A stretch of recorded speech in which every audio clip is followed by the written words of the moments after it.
오늘 이렇게 창립 예배에 참석하셔 주신 여러분께 진심으로 감사와 영광을 드립니다. 우리 배달 한인교회 설립 보고를 오늘 드리겠습니다. 2011년 8월부터 12월까지 우리 안무선 전도사님 인도로 플로렌스 지역 성도 9명이 성경 공부를 시작했습니다. 그 기간 중 미국 침례교회 선교협회 회장 헨리 시몬 목사님이 도움으로 현 미국 갈보리 교회 제2성전 이곳에 한인 예배 초소를 허락하셨습니다. 2012년 1월 1일 미국 갈보리 베프티스트 처치 제2성전 이곳에서 배달 한인교회 이름으로 첫 예배를 드렸습니다. 동년도 1월 10일 우리 이 배달 한인교회가 미 연방정부의 교회 설립에 등록을 했습니다. 동년도 3월 25일 재미고신 동부노회에서 본교회 임시 담임 목사로 노회장이신 김선은 목사님을 파견하여 근무를 집행했습니다.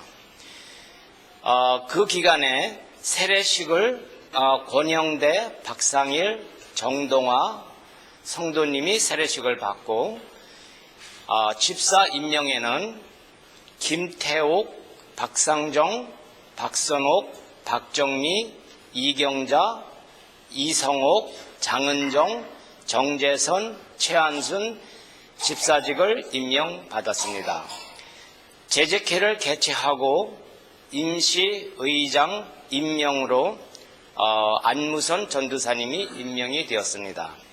동년도 8월 22일 임시당회장 김선은 목사님 집례로 집사 임명. 집사 임명에는 김영자, 권영대, 박상일, 심성욱, 심영구, 정동아가 임명되었습니다. 동년도 11월 2일 재미고신 총회 강도사 고시 합격에 안무선 전도사님이 합격을 하셨습니다. 2013년도 1월 23일 첫 공동회를 열어 임직자 피택을 위한 투표를 했습니다. 피택 장로로 박상정, 피택 권사 박정미, 박선옥, 심성옥 성도님이 피택이 되었으나 개인 사정으로 한 해를 연기했습니다. 동년도 3월 19일 재미고신 동부노회의 목사고시에 안무선 전도사님이 합격을 하셨습니다. 동년도 3월 24일 공동의회 결의로 노회의 담임목사 청빙의례 안무선 목사님이 청빙이 되었습니다. 동년도 5월 22일 노회 주관 장로고시에 박상정 집사님이 합격을 했습니다. 당 주관 권사고시에 박선옥, 박정미 집사님이 권사고시에 합격을 했습니다. 동년도 6월 24일 재미고신 동부노회 회장단 결의로 위임 및 임직식 거행, 담임 목사 위임하고 장로 장립 및 권사 임직식이 있었습니다. 그래서 배달 한인교회는 노회 인준정 개체교회로 격상했습니다. 목사 위임에 안무선 목사님, 장로 장립에 박상정 장로, 권사 취임에 박선옥, 박정미 권사. 이로 인해서 우리 교회가 개체교회로서 이제 제 모습을 갖췄습니다. 그렇게 하고 마지막으로 예배가 끝나고 우리가 또 친교를 준비했습니다. 그래서 많은 음식을 준비했으니까 꼭 참석하셔서 식사를 하시고 가시기 바랍니다. 감사합니다.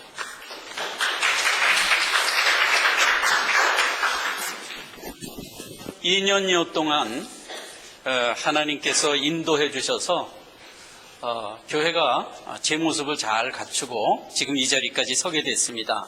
그동안 물심양면으로 늘 기도해 주시고 함께 해 주신 성도 여러분과 또 친지 여러분들께 다시 한번 감사를 드립니다. 우리 이 시간 모두 성가대가 돼서 찬양 하나 부르고 예배를 시작합시다.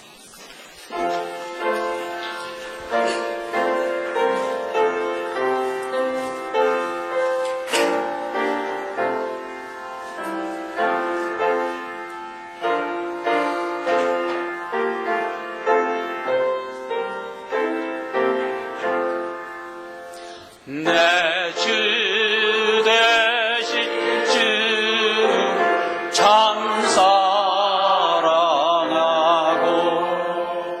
곧 그에게 죄를 닦고 하리라.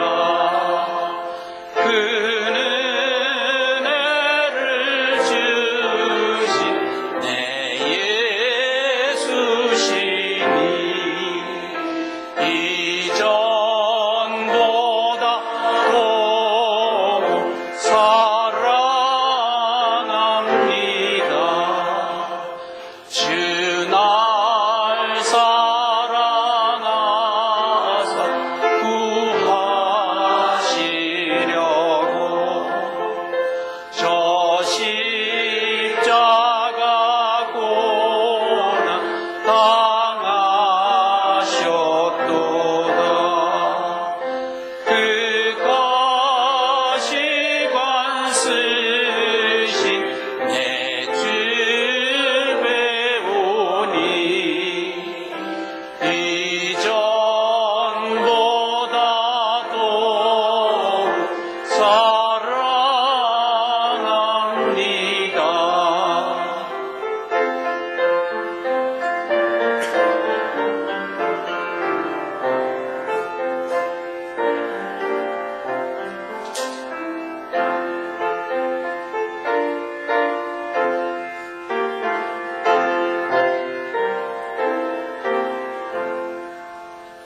큰 영광의 구주 날 사랑하사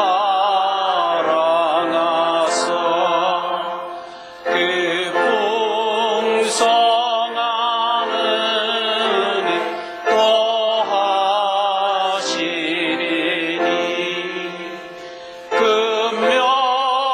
금멸류관 쓰고 늘 찬송할 말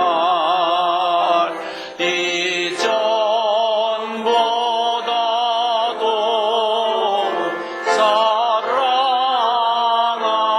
사랑합니다. 자리에 앉아주시고 요한복음 5장 17, 18절 말씀을 봉독하겠습니다. 함께 봉독할까요? 시작. 예수께서 저희에게 이르시되 내 아버지께서 이제까지 일하시니 나도 일한다 하시매 유대인들이 이를 인하여 더욱 예수를 죽이고자 하니 이는 안식일만 범할 뿐 아니라 하나님을 자기의 친아버지라 하여 자기를 하나님과 동등으로 삼으심이로라. 이 말씀을 중심으로 해서 아버지께서 일하시니 나도 일한다 라는 제목으로 은혜를 받고자 합니다. 아버지께서 일하시니 나도 일한다. 이 말씀은 예수님이 하신 말씀입니다. 지금 이 본문 말씀은 예수 그리스도께서 이 땅에 공생애를 사시면서 많은 병자를 고치시고 수많은 표적을 행하시면서 복음을 증거했습니다. 그런데 베데스다라는 연못에 38년 된 병자 하나가 예수님이 이제 그 옆을 지나가시다가 그 환자에게 물었습니다. 내가 병 낫기를 원하느냐? 병 낫기를 원하는데 그 베데스다 연못이 동할 때 내가 먼저 들어가야 되는데 남들이 먼저 들어가서 늘 병을 못 낫고 있습니다. 그랬더니 예수님이 병을 고쳐주셨습니다. 근데 그날이 하필 안식일이었습니다. 주변에 있는 유대인과 바리새인들이 눈에 불을 켜고 그 모습을 보고 있습니다. 그런데 그 38년 된 병자가 중풍병 비슷한 병이었어요. 그래서 자리를 깔고 항상 이렇게 누워 있는데 병이 나니까 자리를 둘둘 말아서 옆구리에 끼고 집으로 갔습니다. 그랬더니 이제 유대인들이 그 모습을 딱 보고 너 안식일인데 일했어? 이랬다는 얘기입니다. 무슨 일을 했죠? 자리를 말아서 옆구리에 끼고 갔단 말이에요. 그 자리를 만 것이 일이란 말이에요. 그 사람을 정죄했을 뿐만 아니라 그 병을 고쳐준 예수님을 죽이고자 하였더라. 이 내용입니다. 그 상황에서 예수님이 지금까지 아버지가 일하시니 나도 일한다. 이 답변을 하신 겁니다. 그게 이제 오늘 본문 말씀입니다. 자, 안식일에 일하지 말라라는 것이 유대인들이 가지고 있던 말하자면 신앙의 내용이었어요. 근데 그 안식일에 일하지 말라는 것은 성경에 있는 얘기입니다. 그래서 이제 성경에 있는 얘기를 유대인들이 주장한 거니까 틀린 게 아니지 않느냐, 우리가 이렇게 생각할 수 있어요. 근데 이제 그 부분을 좀 우리가 정리를 하자 이겁니다. 하나님이 천지를 창조하시고 많은 일을 하셨어요. 일을 하시고 안식일을 우리에게 주셨습니다. 자, 그런데 안식일을 왜 줬는가라는 것에 대해서 성경은 세 가지로 얘기하고 있습니다. 먼저 출애굽기 20장 11절에 보면 내가 천지를 창조하였으므로 안식일을 지켜라. 이게 이유입니다. 두 번째 이유는 신명기 5장 이하에 내가 너를 종된 애굽 땅으로부터 구원하여 내었기 때문에 안식일을 지키라. 이겁니다. 근데 이제 마지막으로 세 번째가 내가 너를 거룩해 할 것이기 때문에 안식일을 지키라. 그래서 이제 안식일을 지키라는 것이 세 가지 이유로 성경에 기록되어 있습니다. 자, 다시 한번 읽을까요? 천지창조 하나님, 나를 구원하신 하나님, 나를 거룩해 하신 하나님, 요걸 기억하라고 안식일을 지키라는 겁니다. 그런데 안식일을 지키는 방법이 뭐냐 하면 일을 하지 말라는 겁니다. 안식일은 일을 하지 않는 것으로 지키라는 겁니다. 그래서 이제 유대인들과 바리새인들이 안식일날 일을 하면 죽을 것 같이 담벼드는 거예요. 자, 그런데 안식일날 일을 하지 말라는 것이 어떤 의미를 갖고 있는가를 한번 보시잔 말이에요. 하나님이 하신 세 가지 일, 천지를 창조하신 것은 우리가 도울 일이나 우리가 할 일과 전혀 관계가 있나요, 없나요? 전혀 없잖아요. 하나님이 전적으로 하신 일이잖아요. 자, 그거요. 그 다음에 두 번째, 안식일을 왜 지키라? 너를 구원하였단 말이에요. 애굽에 종된 데서 너를 구원하였단 말이에요. 그러면 내가 구원받은 게 내 의지와 내 노력으로 된 건가요? 아니잖아요. 하나님이 전적으로 나를 구원해 주신 거잖아요. 그 점과 그 다음에 나를 거룩해 하실 거예요. 근데 인간은 모두 아담의 후예고 아담이 범죄를 한 이후에 태어난 자들이기 때문에 다 죄인이죠. 그래서 우리는 우리의 능력과 우리의 의지로 나를 거룩해 할 수가 없는 자들입니다. 그런데 나를 거룩해 하겠다는 거거든요. 근데 이 점도 내 능과 의지로 될 수 없는 명제입니다. 자, 그래서 하나님이 안식일을 지키라고 하는 세 명제, 천지를 창조하고 나를 구원하고 나를 거룩해 하는 것, 이것은 전적으로 하나님이 하신 일이에요. 내가 요만큼 더 한 일이 없어요. 그런 점에서 너희가 안식일날 일하지 말라라는 명제를 준 겁니다.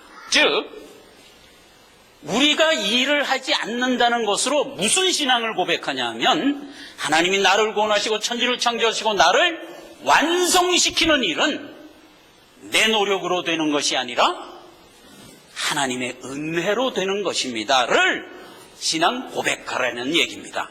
그게 안식일날 일하지 말라는 의미입니다.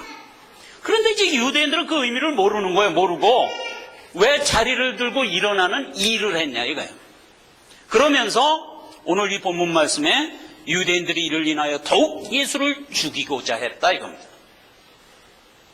이제 이 엄청난 우를 우리가 오늘날 범하면 안 되겠습니다. 하나님이 우리에게 베풀어 주신 구원의 은혜를 내가 은혜로 받는 것, 이게 믿음을 가진 자들의 말하자면 신앙입니다. 그래서 오늘 이걸 우리가 분명히 가지고 신앙생활을 하는 우리가 다 되어야 되겠습니다. 자, 그러면 하나님이 이제까지 일을 하시니, 아버지가 이제까지 일을 하시니 나도 일한다. 나도 일한다. 예수님이 그랬거든요. 그래서 지금 이 일을 하고 있어요. 하나님이 하신 일을 좀 구체적으로 조금 더 보자 이겁니다. 자, 하나님이 하신 일은 첫째 아까 얘기한 대로 천지창조라고 그랬는데, 사실 그 천지창조는 진짜 하나님이 하신 일에 비하면 거의 비견될 수 없는 작은 일입니다. 천지창조는 우리가 볼 때 굉장히 큰 일 같지만 사실 그것보다 더 큰 일은 자기 백성을 낳으시고 완성시키고자 하는 그 일, 이게 진짜 일이에요. 하나님의 이 진짜 일이에요. 그 일을 위해서 내 자녀를 훈련할 훈련장을 만든 게 뭐예요? 그게 지구예요. 그 지구가 존재하기 위하여 주변에 여러 가지를 만든 게 뭐예요? 해달별이에요. 그래서 천지창조를 보시면 만든 순서가 이렇게 돼 있어요. 첫째 날 빛을 만들고, 둘째 날 궁창, 우주를 만들었어요. 셋째 날 뭘 만들었을까요? 별을 만들었을까요? 아니요. 저 나무, 풀, 식물을 만들었어요. 그리고 넷째 날 해달별을 만들었어요. 이게 기가 막히죠? 여러분 학교에서 배운 진화론에 의하면 말도 안 되는 소리 같지 않습니까? 그렇지가 않아요. 하나님은 천지를 만드는데 자기 맘대로 만드세요. 해달별을 먼저 만들었을 거라 천만의 말씀이세요. 우리 오늘 그거 분명히 오늘 알고 가세요. 풀을 먼저 만들었어요. 그리고 해달별 만들었어요. 말도 안 돼. 그런 느낌이 드십니까? 말 됩니다. 왜지요? 하나님이 그렇게 말씀하셨으니까 그 사실입니다. 이 신앙을 우리가 가져야 돼요. 자, 그래서 천지창조는 자기 백성들을 훈련하기 위한 훈련장으로 만든, 말하자면 보조 재료들이에요. 이건 아무것도 아닌 거예요. 진짜는 뭐다? 내 백성을 구원한 거예요. 그래서 로마서 8장에 보면 자기 백성을 구원하는 하나님의 일을 순차적으로 이렇게 기록하고 있는 걸 보게 됩니다. 8장 30절입니다. 또 미리 정하신 그들을 또한 부르시고, 부르신 그들을 또한 의롭다 하시고, 의롭다 하신 그들을 또한 영화롭게 하셨느니라. 그래서 여기 단계가 나옵니다. 정하시고, 부르시고, 의롭다 하시고, 영화롭게 합니다. 요게 이제 우리를 구원하는 하나님의 말하자면 과정이에요. 에베소서 1장 4절에 보면 우리를 언제 정했죠? 내가 너를 내 자녀로 낳아야 되겠다 라는 하나님의 뜻을 언제 정했죠? 만세 전에 정했습니다. 여러분 여기 나와서 앉아 있어 또 하나님께 경배드리고 예배드리는 우리를 하나님이 언제 정하셨다고요? 해 달별을 만들기도 전에, 천지를 만들기도 전에, 만세 전에 먼저 세운 계획이에요. 그러니까 여러분들의 이름 하나하나를 하나님이 정하신 거예요. 그렇죠? 그 얘기가 에베소서 1장 4절, 곧 창세전에 그리스도 안에서 우리를 택하사 우리로 사랑 안에서 거룩하고 흠이 없게 하시려고 우리를 택하셨다 이거예요. 이게 이제 정하시고예요. 정하신 건 만세전에 정했습니다. 그 다음에 이제 요한복음 10장 3절에 보면 문지기는 그를 위하여 문을 열고 양은 그의 음성을 듣나니 그가 자기 양의 이름을 각각 불러내어 인도하여 내느라. 하나님이 우리를 부르실 때 예수 그리스도를 통해서 우리를 불러내십니다. 불러낼 때 이 땅에 죄인의 모습으로 태어난 우리 중에서 하나하나를 불러내는데 어떻게 불러낸다? 이름을 부른단 말이에요. 절대 집단적으로 부르지 않습니다.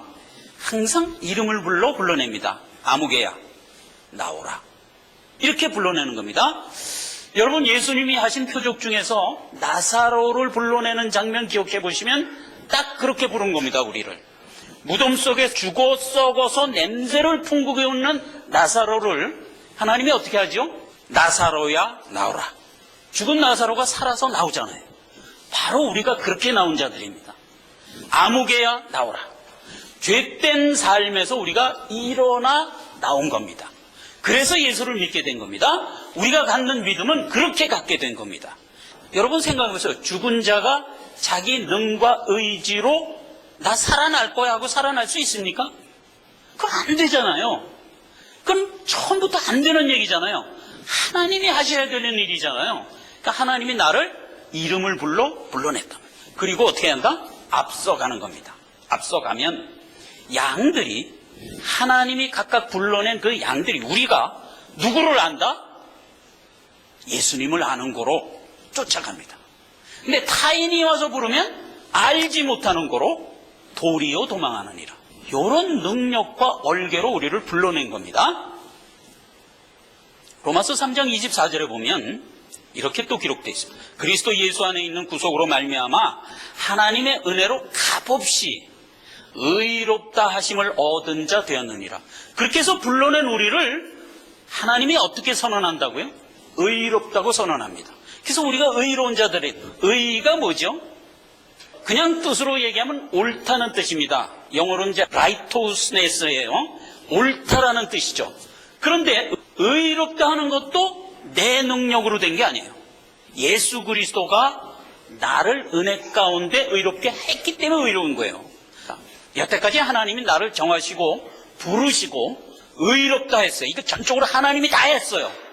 그리고 나서 양육하는 겁니다. 요게 영화롭게 하는 단계입니다. 영화롭게 하였느니라. 자, 그 얘기를 한번 봅시다. 디도서 3장 7절.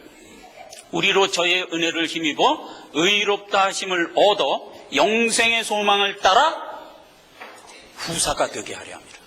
그러니까 하나님이 우리를 천국의 후사로 삼으셨단 말이에요. 삼고 히브리서 9장 15절에 보면 이를 인하여 그는 새 언약의 중보니 이는 첫 언약 때 범한 죄를 속하려고 죽으사 부르심을 입은 자로 하여금 영원한 기업의 약속을 얻게 하려 함이라. 그래서 우리를 후사로 불러 영원한 기업의 약속을 우리에게 주셨단 말이에요. 근데 우리가 받을 영원한 기업은 뭐죠? 천국입니다. 천국에서 우리가 받을 영원한 기업이 있습니다. 그러니까 우리를 정하시고 부르시고 의롭다 하시고 영화롭게 하기 위하여 오늘도 우리에게 역사하여 이끌어 가고 계십니다. 그 일을 하나님이 했습니다. 자, 그러면 우리는 무슨 일을 하나요? 우리도 일을 좀 해야 되지 않겠습니까? 하나님만 일하고 우리는 일 안 하나요? 우리도 일합니다. 근데 우리는 무슨 일을 하는가? 여기서 우리가 조심해야 됩니다. 우리가 하는 일을 힘들이고 공을 들여서 일을 한다고 생각하면 안 됩니다. 하나님의 일은 그렇게 하는 게 아닙니다. 우리가 흔히 오해하는 게 이런 것들입니다. 교회 가서 청소하는 것, 이게 하나님의 일이라고 생각해요. 성경이 얘기하는 하나님의 일이 아닙니다. 또 여러 가지 봉사하고 이런 것들이 하나님의 일이라고 생각해요. 그거 아닙니다. 절대로 하나님의 일이 아닙니다. 그런 거는 예수 믿는 자의 삶의 한 모습일 뿐인 겁니다. 자, 여러분, 우리가 살아있는 자로서의 모습 중에서 어떤 것들이 있나요? 아침에 일어나면 양치하고 세수하죠. 그죠? 아침밥 먹고 출근합니다. 이런 일들. 그 다음에 퇴근하면 앉아서 식구들과 도란도란 얘기하면서 텔레비전도 보고 차도 마시고 그리고 쉬다가 자는 것. 이런 일들을 사람이 하는 일이라고 하지 않지 않습니까? 그거는 그냥 삶의 모양들이죠. 그럼 그 사람의 진짜 일은 뭐예요? 직장에 가서 하는 일, 그걸 일이라고 그러잖아요.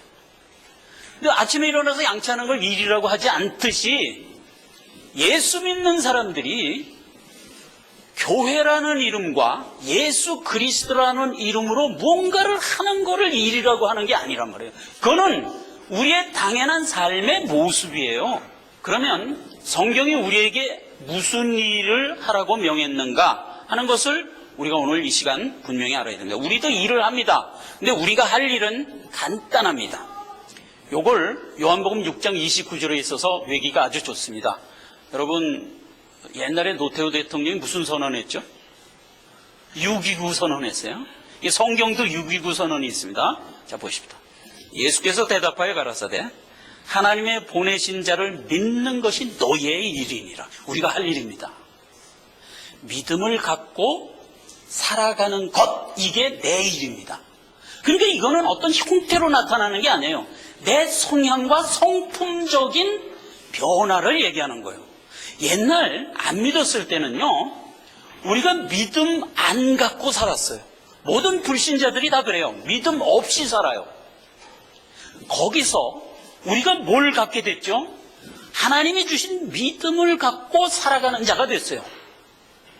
이게 우리가 할 일이에요. 그러면 우리는 믿기만 하면 되는 거예요, 사실은. 그럼 우리는 일을 안 하냐? 우리도 일을 할 거예요. 하는데 이 땅에서는 할 일이 없어요. 믿는 게 일이에요. 진짜 우리가 일을 할 곳은 어디냐? 내 본향이에요. 여러분, 아까 우리를 어떻게 불렀다고 그랬죠? 후사로 불렀어요. 후사로. 그래서 우리에게 뭘 주신다고 그랬죠? 영원한 기업을 준다고 그랬어요.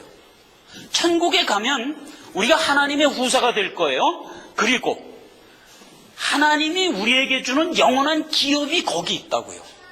그 일은 거기 가서 할 거예요. 여러분, 거기 가서 무슨 일을 할 것 같아요? 베드로 전서 2장 9절에 보면 우리의 직함을 이렇게 얘기합니다. 오직 너희는 택하신 족속이요, 왕같은 제사장이요, 거룩한 나라요, 그의 소유된 백성이니. 이게 이제 우리의 아이덴티티입니다. 천국에서 우리는 누구라? 하나님의 소유된 백성이며 하나님의 나라란 말이에요. 우리가 하나님이 나 나라 가지고 있어. 그 나라가 뭡니까? 우리예요. 예? 우리예요. 그게 이제 우리의 아이덴티티인데, 우리가 천국에 가면 무슨 직함을 갖죠? 가장 큰 직함은 하나님의 아들, 하나님의 딸. 그 이상 더 큰 건 없어요, 사실은. 그런데 이제 굳이 직함을 주시면 이런 직함을 준단 말이에요. 왕이다 말이에요. 우리가 왕이란 말이에요. 그리고 왕 같은 그 밑에 부연설이는 제사장이란 말이에요. 제사장이라는 게 정말 일해야 돼요. 누군가를 위해서 일해야 돼요. 그걸 제사장이라고. 우리가 천국 가면, 내 본향에 가면 하나님의 아들로서 왕이 돼서 제사장이 된다고요. 일을 해야 돼요. 일을 해야 돼요. 거기 가서 무슨 일을 할까?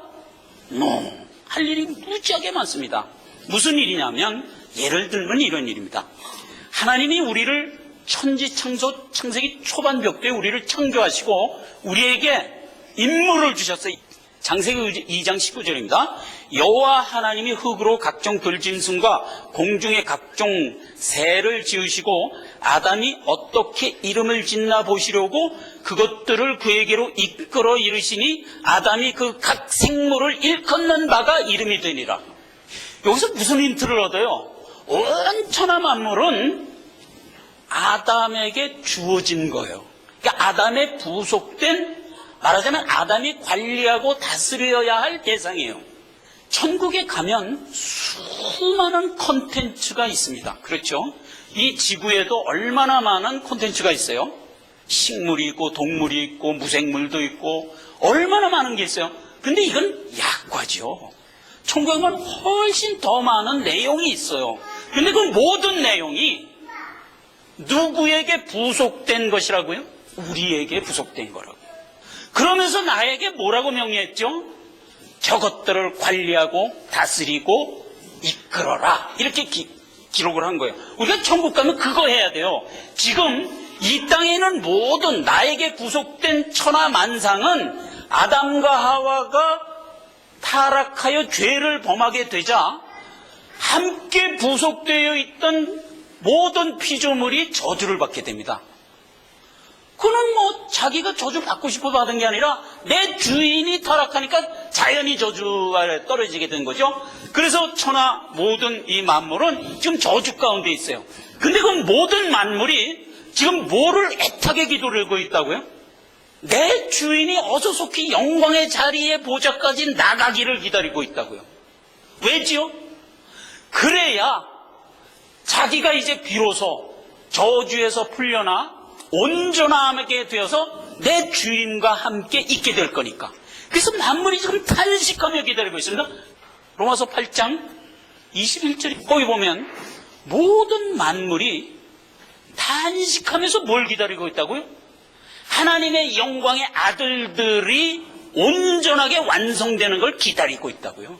이제 거기 가면 내가 그들을 관리하고 다스려서 천국이 이어져 가야 됩니다. 이 일을 내가 해야 됩니다. 그야말로 천국의 후사가 되는 겁니다. 그래서 이 일은 거기 가서 할 거예요. 제대로 된 일꾼이 되기 위하여 여기서 지금 뭘 한다? 믿음을 키워나가는 거란 말이죠. 그래서 우리가 이 땅에서 할 일은 성품을 온전히 만드는 겁니다. 신앙생활에서 가장 중요한 키가 그겁니다. 성품을 온전하게 만드는 것, 이게 이 땅에서 우리가 할 일입니다. 왜죠? 성품이 온전해져서 예수 그리스도의 장성한 분량에 이르기까지 우리가 성품이 완성이 되지 않으면 내 본향에 가서 그 많은 콘텐츠를 관리하고 다스릴 수가 없지 않습니까? 우리가 실제로 일할 일터가 내 본향이란 말이에요. 그걸 생각하면서 오늘을 준비하셔야 된단 말이에요. 자, 또 하나 일이 있습니다. 하나님이 일하시고 나도 일합니다. 마귀도 일합니다. 아, 이거 놀랍습니다. 아니, 마귀가 무슨 일을 하나? 마귀도 일을 합니다. 몇 가지를 한번 살펴봅시다. 요한복음 6장 7절에 보면 예수님이 12제자를 택하는데 그 중에 하나를 마귀를 택합니다. 왜죠? 시킬 일이 있어서 택한 거예요. 마귀한테 무슨 일을 시키나? 그거 한번 보자고요. 예수께서 대답하시되 내가 너희 12를 택하지 아니하였느냐? 그러나 그 중에 하나는 마귀니라. 분명히 마귀를 택해요. 일을 시키려고 택해요. 이 유다가 무슨 일을 하죠? 하나님이 영광이다, 할렐루야, 만세를 부르게 한다고요. 이 유다가 무슨 하나님의 만세를 부르게 하나? 천만에. 예수 그리스도가 이 땅에 태어나서 목매간에도 원하고 원했던 일이 뭐죠? 십자가의 죽으심으로 대속을 이루는 일이에요. 그걸 예수님이 목매간에도 원하고 원한 일이에요. 근데 그 일을 누가 스텝을 떼지요? 유다가 떼잖아요. 마귀가 뗀다고요. 그래서 마귀가 만찬석상에서 일어나 나갑니다. 왜 나가죠? 사단이 유다의 마음에 들어가서 유다가 비로소 예수를 팔러 나갑니다. 그 팔러 나가는 유다를 보고 예수님이 뭐라고 얘기했다고요? 이제 내가 영광을 받았도다. 이렇게 얘기를 했다. 이제 내가 영광을 받았도다. 나뿐이 아니라 하늘에 있는 아버지도 영광을 받았도다. 뜻이 이루어졌다 이거예요. 이 일을 마귀에게 시키는 거죠. 그래서 마귀는 자기 의도를 갖고 메시아를 멸절시키기 위해서 죽였지만 그것은 하나님이 만세전에 우리를 구원하기 위하여 작정하신 카리큘럼이었다 이겁니다. 그걸 마귀가 와서 자기 욕심으로 그 일을 하고 마귀는 멸망하는 겁니다. 마귀도 일을 했어요. 가야바를 여러분 기억하십니까? 예수님이 십자가에 못 박혀 죽기 전에 유대의 대제사장이었습니다. 가야바가. 그런데 가야바가 지금 회의를 합니다. 유대인들이 다 모였어요. 야, 예수를 죽이자. 저거 죽이지 않으면 안 되겠다. 이래갖고 막 회의를 합니다. 근데 회의를 할 때 가야바가 무슨 말을 하냐면 이런 말인 거예요. 대제사장이니까 이제 회의에서 막 의견이 분분한데 그 의견을 딱 취합을 하면서 이런 결론을 내립니다. 야, 저 예수를 그냥 놔뒀다가는 모든 백성이 예수를 쫓아가. 그러다 보면 로마가 이상한 눈으로 우리를 바라보게 될 거야. 로마가 이렇게 보니까 웬 사람 하나가 온 백성을 다 끌고 가거든. 그러면 저것들이 저러다가 반란 일으키지 않을까 해갖고 로마가 군대를 이끌고 와서 우리를 무력으로 제압해 버릴 거야. 그러면 대제사장 나도 목이 잘리고 너희 다 목 잘려. 그건 큰일 나. 그러니까 차라리 우리가 한 사람을 죽여서 온 유대가 멸망하지 않게 하자. 요 말을 합니다. 그 말을 제가 읽겠습니다. 요한복음 11장 50절입니다. 한 사람이 백성을 위하여 죽어서 온 민족이 망하지 않게 되는 것이 너희에게 유익한 줄을 깨닫지 못하느냐? 이렇게 말합니다. 근데 가야바가 이렇게 얘기한 건 왜 그랬다고요? 정치적인 목적 때문에 그랬죠. 그런데 이 말 자체는 지금 예수 그리스도가 십자가에 못 박혀 죽으심으로 자기 백성을 온전히 구원하여 망하지 않게 하는 일을 하고자 하는 거잖아요. 그 말을 그대로 설명한 것과 같은 문장이 됐다고요. 실제로 가야바는 자기 정치적 욕심 때문에 저는 죽여야지 안 돼, 그렇지 않으면 우리 다 망해, 이런 의도에서 한 얘기지만 이 말은 예수 그리스도의 십자가 대속을 성경적으로 완벽하게 얘기한 문장이 돼버렸다고요. 근데 그 말을 대제사장의 입으로 하게 하셨다고요. 그래서 하나님이 자기가 할 일을 비록 죽어 죄돼서 썩어 멸망할 대제사장이지만 그 직함의 이름을 이용해서 이 말을 선언하게 하신다고요. 그러면 보세요.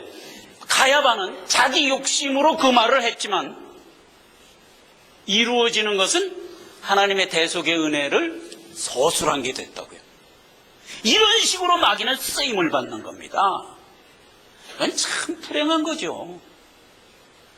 분명히 하나님의 일을 쓰임을 받아요. 그래서 하나님의 일이 되도록 역사를 했어요. 그러나 마귀에게는 너무나 한심한 일입니다. 예수님이 그 얘기를 이렇게 했죠. 인자는 자기에게 대하여 기록된 대로 가거니와 인자를 파는 그 사람에게는 화가 있으리로다.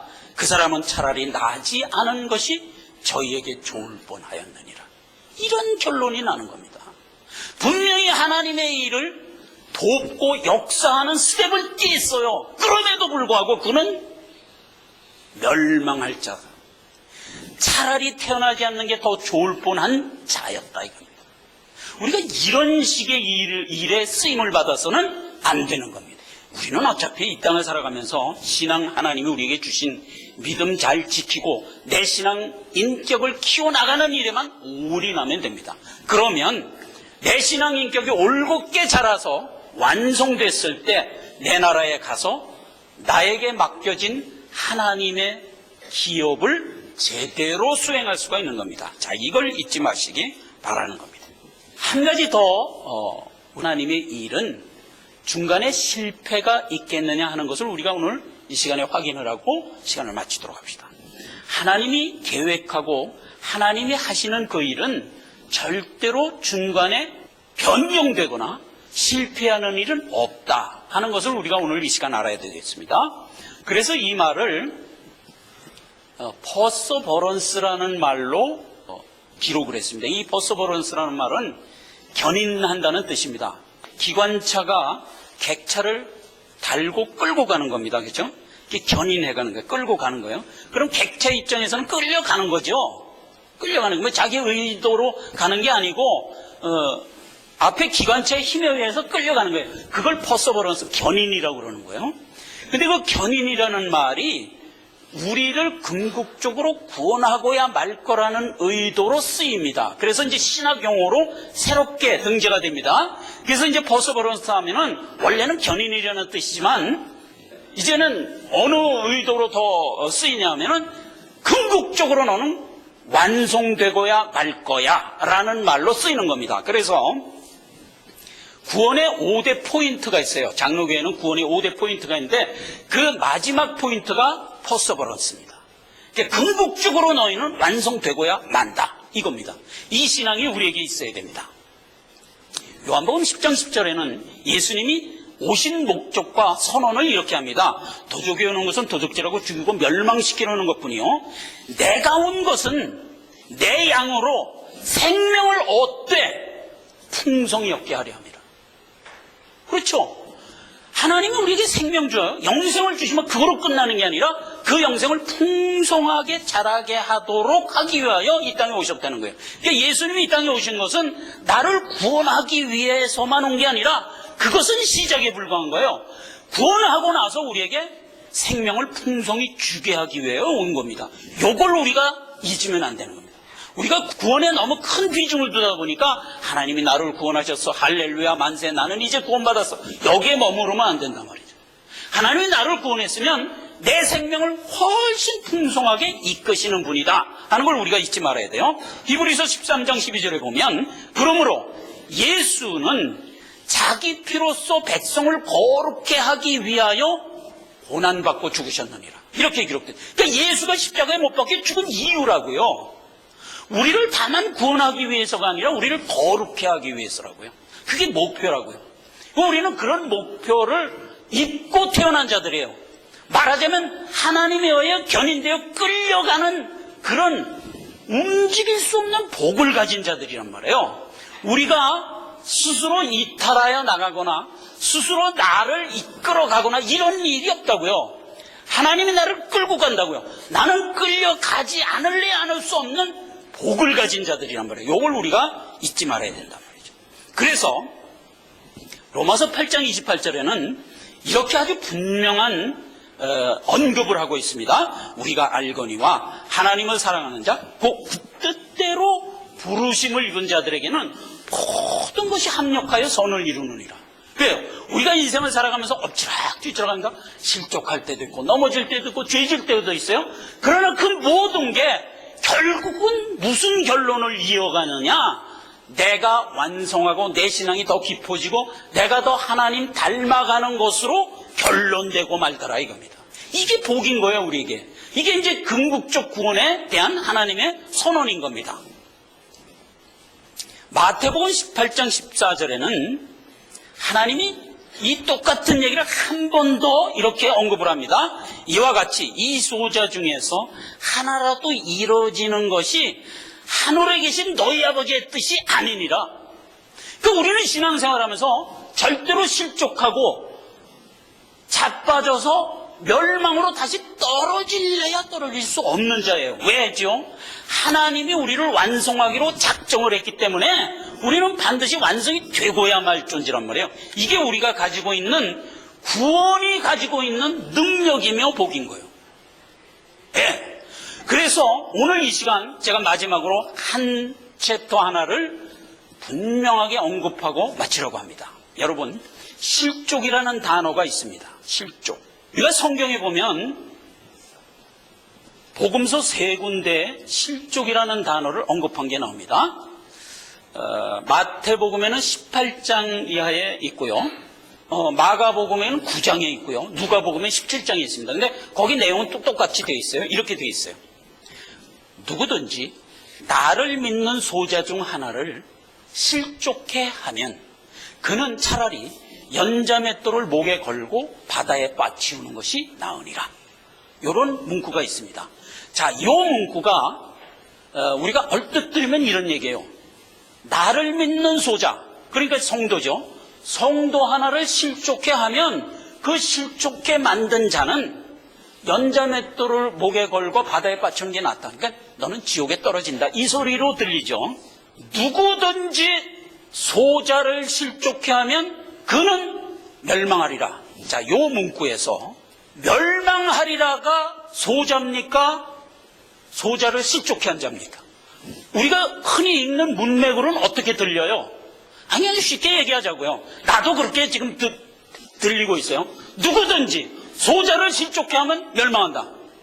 그럼 누구든지가 멸망한다는 뜻으로 당연히 들리지 않습니까? 그런데 소자다 이렇게 기록되어 있어요.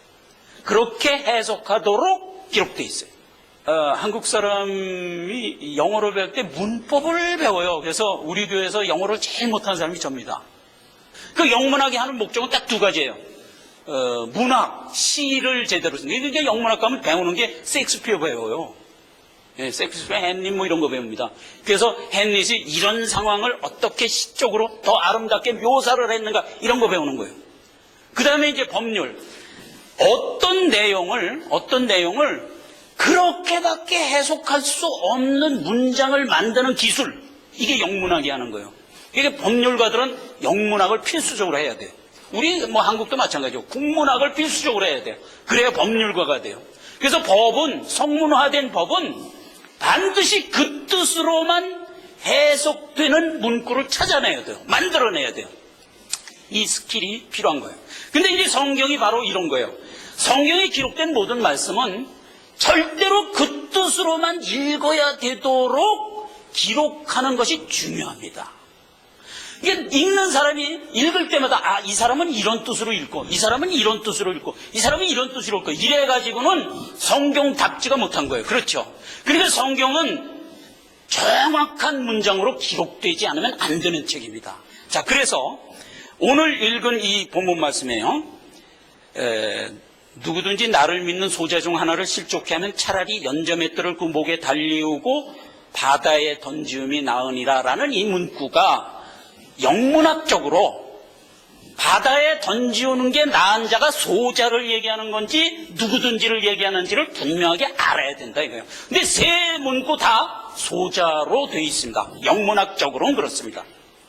그래서 오늘 이게 중3 때 배운 제한적 용법이냐 계속적 용법 요거 갖고 우리 본문을 한번 다시 봅시다. 다음 넘겨주세요. 예, 요겁니다. 자, 누구든지입니다. 자, 보세요.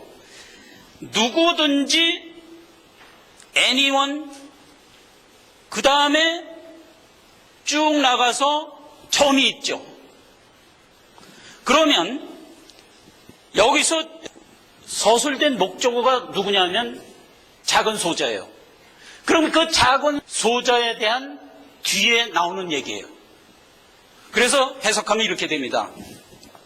누구든지 나를 믿는 소자 중 하나를 실족해 하면 그 소자는 연자맷돌을 목에 달리우고 바다에 던지움이 나으니라. 이렇게 해석해야 됩니다. 놀랍죠?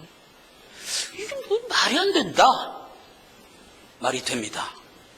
지금까지 우리가 뭘 살펴봤습니까? 하나님이 나를 구원하시고 후사로 키워나가는 일에 실패가 있다 없다? 없다.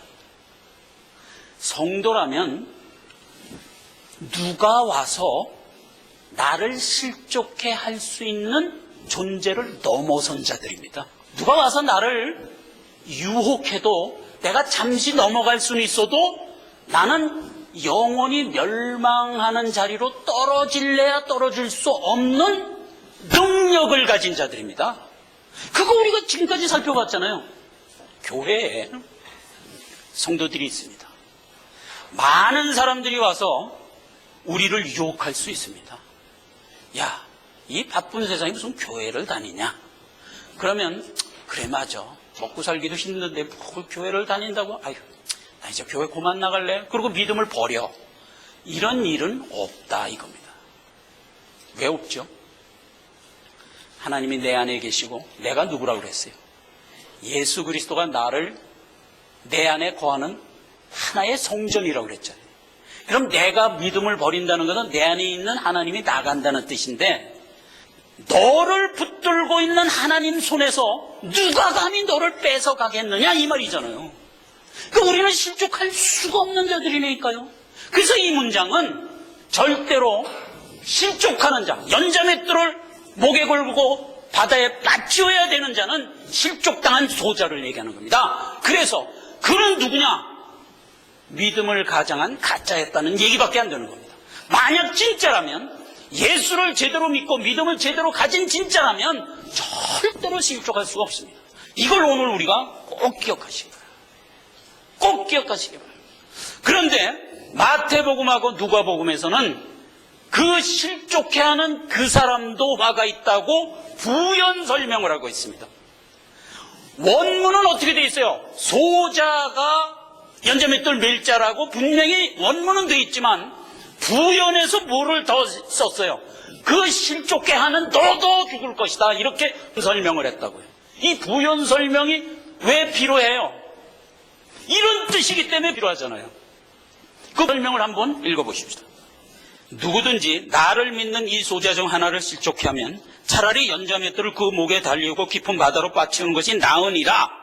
그 다음에 마태복음은 뭐라고 되어 있냐면 실족해 하는 일들이 있음을 인하여 세상에 화가 있도다. 실족해 하는 일이 없을 수 없으나 실족해 하는 그 사람에게는 화가 있도다. 세상에는 실족해하는 일 투성이에요. 왜죠? 세상 자체가 안 믿으니까. 그 세상에 하는 모든, 나에게 대시하는 모든 어프로치는 다 나를 실족해하는 말일 수밖에 없죠. 없을 수 없죠. 누가복음에도 부연 설명을 이렇게 했어요. 예수께서 제자들에게 이르시되 실족해하는 것이 없을 수 없으나 그걸 만드는 자에게는 화가 있도다. 자, 오늘 한 가지 확실히 합시다. 우리가 예수를 믿었습니다. 하나님의 택한 자가 되었습니다. 하나님이 내게 영생 주셨습니다. 그리고 그 영원한 생명을 더 풍성하게 키우기 위하여 지금 내 안에서 역사하고 있습니다. 누가 그 하나님의 장중에서 나를 뺏어가겠습니까? 못 뺏어가죠.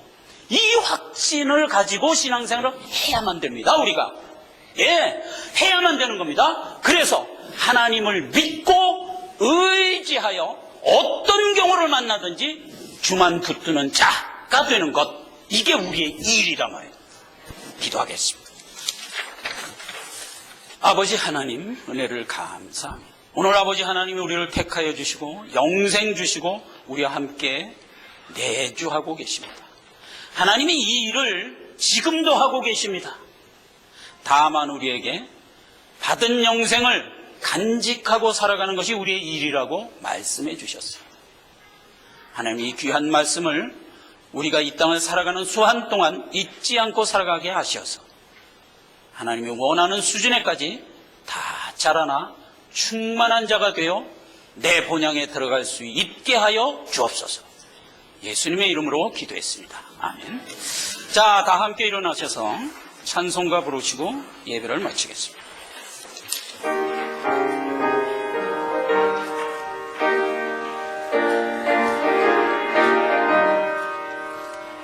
구원으로 인도하는 그 문은 참 좁으며 생명으로 인도하는 그 길은 참 험하니 우리 몸에 매여 있는 그 더러운 죄짐을 하나 없이 벗어놓고 힘써서 들어갑시다. 구원으로 인도하는 그 좁은 문 들어가 영생으로 인도하는 그 생명길 갑시다. 이 세상에 많은 사람 큰 문으로 들어가 넓은 길로 갈지라도 멸망길로 끝나니 세상의 헛된 영화 모두 내어버리고 주의 말씀 순종하여 그 생명길로 갑시다. 구원으로 인도하는 그 좁은 문 들어가 영생으로 인도하는 그 생명길 갑시다. 구원의 문 열렸으니 주의 공로 힘입어 주저 말고 들어가서 생명길로 갑시다. 구원의 문 닫히면 들어가고 싶구나. 한 번 닫힌 구원의 문 또 열려지지 않으리. 구원으로 인도하는 그 좁은 문 들어가 영생으로 인도하는 그 생명길 갑시다. 기도하겠습니다.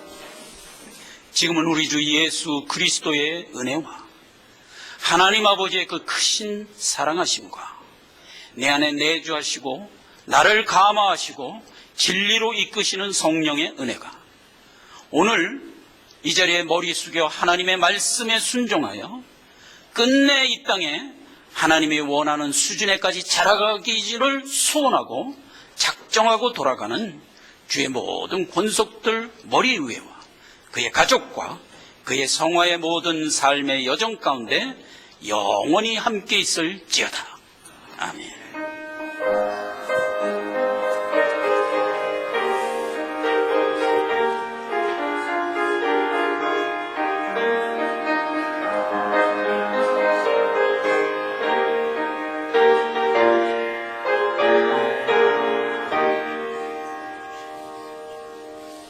감사합니다. 예배 마쳤습니다.